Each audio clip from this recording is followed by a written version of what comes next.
This demo covers an example workflow of factory and brand communication for a new style 3D garment review. Here we have the new style request. The brand provided the sketch, specs, and 3D reference block. The factory shares back a 3D garment file that includes measurements saved as rulers and a copy of the block in the file.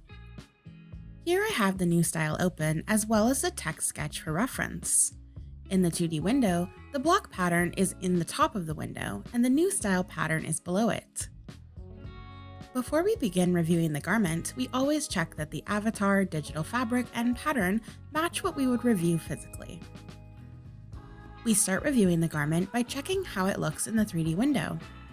From the side, I see the jacket is not balanced. Also, there is pulling across the back shoulder.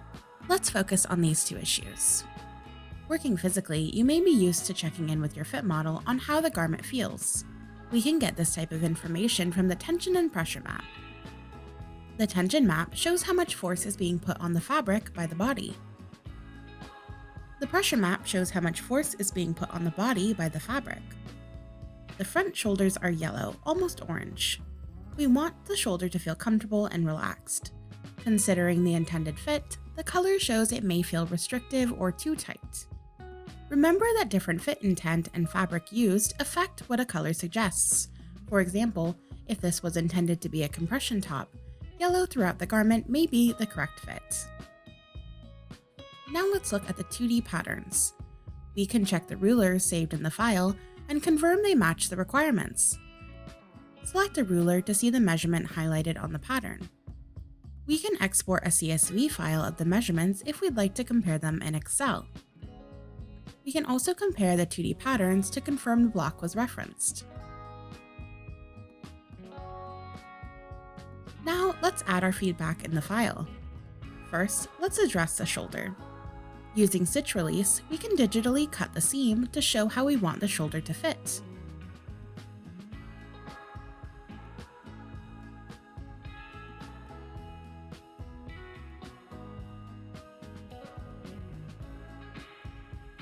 Then we check if that has released the pressure.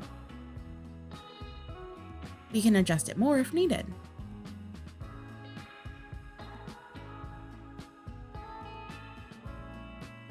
This looks good. Let's add an annotation. This lets us leave a note in the file that will notify the next to open that there is a message to check.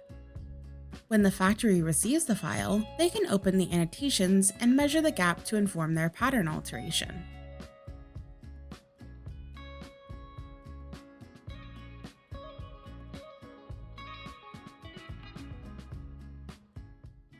Then we add the feedback on the balance. We use the vector line tool to indicate the desired look. We can also use Draw externally to open the snapshot in a raster editing software to add additional details like this screenshot. Now the file includes our comments and can be shared back to the factory for adjustments. We've received the file back with the adjustments made and grading applied. Let's take a look. Another great tool in this workflow is the 3D Review Workspace.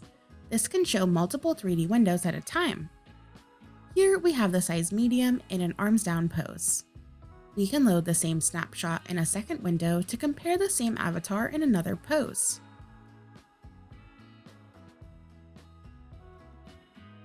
We can also use the pressure and tension map in this workspace. Additionally, we can view the garment on different types of avatars. This can be useful if you have an Alvedon form and a custom Browzwear parametric form. Another application of this space is for grading.